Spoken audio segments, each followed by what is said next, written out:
ਅੱਜ ਦੀਆਂ ਖਬਰਾਂ ਵੱਲ ਆਈਏ ਤੇ ਸੈਕਰਾਮੈਂਟੋ ਤੋਂ ਇੱਕ ਬਹੁਤ ਮਾੜੀ ਖਬਰ ਆ ਰਹੀ ਆ। ਕੱਲ ਸ਼ਾਮੀ ਸੈਕਰਾਮੈਂਟੋ ਦੇ ਵਿੱਚ 5 ਜਾਣਿਆਂ ਦੀ ਹਿੱਟ ਐਂਡ ਰਨ ਕ੍ਰੈਸ਼ ਦੇ ਵਿੱਚ ਮੌਤ ਹੋ ਗਈ। ਉਹ ਤੋਂ ਬਾਅਦ ਜੋ ਬੰਦਾ ਹਿੱਟ ਐਂਡ ਰਨ ਵਾਲਾ ਸੀ ਉਸਨੇ ਕਾਰਜੈਕਿੰਗ ਕੀਤੀ ਤੇ ਬਾਅਦ ਦੇ ਵਿੱਚ ਉਸ ਨੂੰ ਐਲ ਗਰੋਵ ਦੇ ਵਿੱਚ ਫੜ ਵੀ ਲਿਆ ਗਿਆ।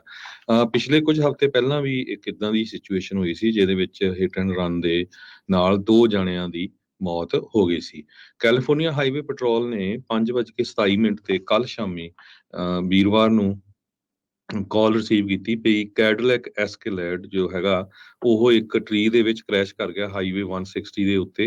ਫਰੀਪੋਰਟ ਬ੍ਰਿਜ ਬਿਟਵੀਨ ਕਲਾਰਕਸਬਰਗ ਤੇ ਫਰੀਪੋਰਟ ਦੇ, ਜਿਹਦੇ ਨਾਲ 3 ਵਿਮਨ ਦੀਆਂ ਮੌਤ ਹੋਈ ਸੀ, 3 ਬੀਬੀਆਂ ਦੀ ਤੇ 2 ਬੰਦੇ ਸੀ ਉਹਨਾਂ ਦੇ ਵਿੱਚ। ਉਹ ਤੋਂ ਬਾਅਦ ਫਿਰ ਕਾਰਜੈਕਿੰਗ ਕੀਤੀ ਉਹਨਾਂ ਨੇ ਤੇ ਸ਼ੈਰਿਫ ਡਿਪਾਰਟਮੈਂਟ ਵੱਲੋਂ ਚੇਜ਼ ਕੀਤਾ ਗਿਆ 8600 ਬਲਾਕ ਆਫ ਹਾਈਵੇ 160 ਜੋ ਕਿ 13 ਮੀਲ ਆ ਕ੍ਰੈਸ਼ ਸਾਈਟ ਤੋਂ ਬਾਈ ਦਾ ਕੋਟਲੈਂਡ ਬ੍ਰਿਜ ਉੱਥੇ ਐਲਗਰੋਵ ਬੁਲੇਵਰਡ ਦੇ ਲਾਗੇ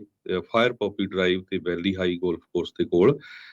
ਉਸ ਨੂੰ ਜਿਹੜਾ ਫੜ ਲਿਆ ਗਿਆ। ਉਹਦੀ ਗੋਲਫ ਕੋਰਸ ਦੇ ਵਿੱਚ ਜਿਹੜੀ ਕਾਰ ਆ ਉਹ ਡਿਚ ਕਰ ਗਈ ਸੀ ਤੇ ਵਿਟਨੈਸਸ ਨੇ ਇਹ ਕਿਹਾ ਵੀ ਪਹਿਲਾ ਕ੍ਰੈਸ਼ ਹਾਈਵੇ 168 ਤੇ 160 ਤੇ ਹੋਇਆ ਜਦੋਂ ਕੁਝ ਲੋਕਾਂ ਨੇ ਉਹਨਾਂ ਨੂੰ ਫੜਨ ਦੀ ਵੀ ਕੋਸ਼ਿਸ਼ ਕੀਤੀ ਪਰ ਉਹ ਕਿਸੇ ਹੋਰ ਦੀ ਕਾਰ ਜੈਕ ਕਰਕੇ ਭੱਜ ਗਏ। ਸੋ ਬੜੀ ਜਿਹੜੀ ਇਹ ਮੰਦਭਾਗੀ ਦੁਰਘਟਨਾ ਜਿਹੜੀ ਇਹ ਵਾਪਰੀ ਆ, ਦੇਖੋ ਕਿੱਦਾਂ ਦੇ ਲੋਕ ਜਿਹੜੇ ਉਹ ਹਨ ਤੇ ਦੇਖੋ ਪਰਿਵਾਰ ਦੇ ਵਿੱਚ ਜਿਹੜਾ ਉਹ 70 ਵੇਚ ਕੇ 5 ਜਾਣਿਆਂ ਦੀ ਇਸ ਤਰੀਕੇ ਦੇ ਨਾਲ ਮੌਤ ਜਿਹੜੀ ਹੋ ਗਈ ਆ। ਅੱਜ ਕੱਲ੍ਹ ਜਿਹੜਾ ਹਰਜੋਤ ਸਿੰਘ ਜੀ ਇਹ ਚੀਜ਼ ਆਪਾਂ ਜ਼ਰੂਰ ਦੇਖ ਰਹੇ ਹਾਂ ਵੀ ਸੜਕਾਂ ਦੇ ਉੱਤੇ ਲੋਕਾਂ ਦਾ ਕਈਆਂ ਦਾ ਧਿਆਨ ਵੀ ਘੱਟ ਆ, ਕਈ ਇੱਦਾਂ ਦੇ ਸ਼ਦਾਈ ਵੀ ਨੇ ਤੇ ਹਿੱਟ ਐਂਡ ਰਨਸ ਅੱਜ ਕੱਲ੍ਹ ਵਧੇ ਨੇ, ਪੈਡੈਸਟਰੀਅਨ ਮੌਤਾਂ ਵੀ ਜਿਹੜੀਆਂ ਉਹ ਬਹੁਤ ਵਧੀਆਂ ਨੇ, ਕ੍ਰੈਸ਼ਿਸ ਵੱਧ ਰਹੇ ਨੇ। ਧਿਆਨ ਦੇ ਨਾਲ ਡਰਾਈਵ ਜਿਹੜੀ ਆ ਉਹ ਜਦੋਂ ਤੁਸੀਂ ਕਰਦੇ ਆ ਆਸੇ ਪਾਸੇ ਜਿਹੜਾ ਸਤਰਕ ਰਹਿ ਕੇ ਹੀ ਜਿਹੜਾ ਉਹ ਕਰਨਾ ਚਾਹੀਦਾ ਆ। ਅੱਜ ਦੀਆਂ ਖਬਰਾਂ ਵੱਲ ਆਈਏ ਤੇ ਸੈਕਰਾਮੈਂਟੋ ਤੋਂ ਇੱਕ ਬਹੁਤ ਮਾੜੀ ਖਬਰ ਆ ਰਹੀ ਆ। ਕੱਲ ਸ਼ਾਮੀ ਸੈਕਰਾਮੈਂਟੋ ਦੇ ਵਿੱਚ 5 ਜਾਣਿਆਂ ਦੀ ਹਿੱਟ ਐਂਡ ਰਨ ਕ੍ਰੈਸ਼ ਦੇ ਵਿੱਚ ਮੌਤ ਹੋ ਗਈ। ਉਹ ਤੋਂ ਬਾਅਦ ਜੋ ਬੰਦਾ ਹਿੱਟ ਐਂਡ ਰਨ ਵਾਲਾ ਸੀ ਉਸਨੇ ਕਾਰਜੈਕਿੰਗ ਕੀਤੀ ਤੇ ਬਾਅਦ ਦੇ ਵਿੱਚ ਉਸ ਨੂੰ ਐਲ ਗਰੋਵ ਦੇ ਵਿੱਚ ਫੜ ਵੀ ਲਿਆ ਗਿਆ। ਪਿਛਲੇ ਕੁਝ ਹਫ਼ਤੇ ਪਹਿਲਾਂ ਵੀ ਇੱਕ ਇਦਾਂ ਦੀ ਸਿਚੁਏਸ਼ਨ ਹੋਈ ਸੀ ਜਿਹਦੇ ਵਿੱਚ ਹਿੱਟ ਐਂਡ ਰਨ ਦੇ ਨਾਲ 2 ਜਾਣਿਆਂ ਦੀ ਮੌਤ ਹੋ ਗਈ ਸੀ। ਕੈਲੀਫੋਰਨੀਆ ਹਾਈਵੇ ਪੈਟਰੋਲ ਨੇ 5:27 ਤੇ ਕੱਲ ਸ਼ਾਮੀ ਵੀਰਵਾਰ ਨੂੰ ਕਾਲ ਰਿਸੀਵ ਕੀਤੀ ਵੀ ਕੈਡਿਲੈਕ ਐਸਕੇਲੇਡ ਜੋ ਹੈਗਾ ਉਹ ਇੱਕ ਟਰੀ ਦੇ ਵਿੱਚ ਕ੍ਰੈਸ਼ ਕਰ ਗਿਆ ਹਾਈਵੇ 160 ਦੇ ਉੱਤੇ ਫਰੀਪੋਰਟ ਬ੍ਰਿਜ ਬਿਟਵੀਨ ਕਲਾਰਕਸਬਰਗ ਤੇ ਫਰੀਪੋਰਟ ਦੇ, ਜਿਹਦੇ ਨਾਲ 3 ਵਿਮਨ ਦੀਆਂ ਮੌਤ ਹੋਈ ਸੀ, 3 ਬੀਬੀਆਂ ਦੀ ਤੇ 2 ਬੰਦੇ ਸੀ ਉਹਨਾਂ ਦੇ ਵਿੱਚ।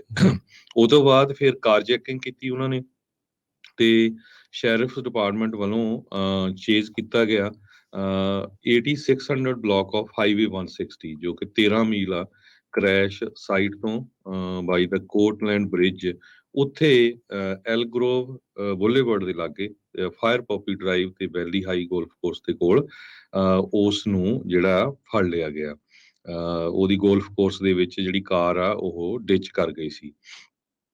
ਤੇ ਵਿਟਨੈਸਸ ਨੇ ਇਹ ਕਿਹਾ ਵੀ ਪਹਿਲਾ ਕ੍ਰੈਸ਼ ਹਾਈਵੇ 168 ਤੇ 160 ਤੇ ਹੋਇਆ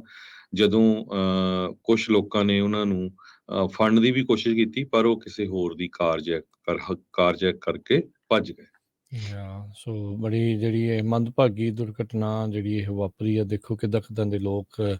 ਜਿਹੜੇ ਉਹ ਹਨ ਤੇ ਦੇਖੋ ਪਰਿਵਾਰ ਦੇ ਵਿੱਚ ਜਿਹੜਾ ਉਹ 70 ਵੇਚ ਕੇ 5 ਜਾਣਿਆਂ ਦੀ ਇਸ ਤਰੀਕੇ ਦੇ ਨਾਲ ਮੌਤ ਜਿਹੜੀ ਹੋ ਗਈ ਆ। ਅੱਜ ਕੱਲ੍ਹ ਜਿਹੜਾ ਹਰਜੋਤ ਸਿੰਘ ਜੀ ਇਹ ਚੀਜ਼ ਆਪਾਂ ਜ਼ਰੂਰ ਦੇਖ ਰਹੇ ਹਾਂ ਵੀ ਸੜਕਾਂ ਦੇ ਉੱਤੇ ਲੋਕਾਂ ਦਾ ਕਈਆਂ ਦਾ ਧਿਆਨ ਵੀ ਘੱਟ ਆ, ਕਈ ਇੱਦਾਂ ਦੇ ਸ਼ਦਾਈ ਵੀ ਨੇ ਤੇ ਹਿੱਟ ਐਂਡ ਰਨਸ ਅੱਜ ਕੱਲ੍ਹ ਵਧੇ ਨੇ, ਪੈਡੈਸਟਰੀਅਨ ਮੌਤਾਂ ਵੀ ਜਿਹੜੀਆਂ ਉਹ ਬਹੁਤ ਵਧੀਆਂ ਨੇ, ਕ੍ਰੈਸ਼ਿਸ ਵੱਧ ਰਹੇ ਨੇ। ਧਿਆਨ ਦੇ ਨਾਲ ਡਰਾਈਵ ਜਿਹੜੀ ਆ ਉਹ ਜਦੋਂ ਤੁਸੀਂ ਕਰਦੇ ਆ ਆਸੇ ਪਾਸੇ ਜਿਹੜਾ ਸਤਰਕ ਰਹਿ ਕੇ ਹੀ ਜਿਹੜਾ ਉਹ ਕਰਨਾ ਚਾਹੀਦਾ ਆ।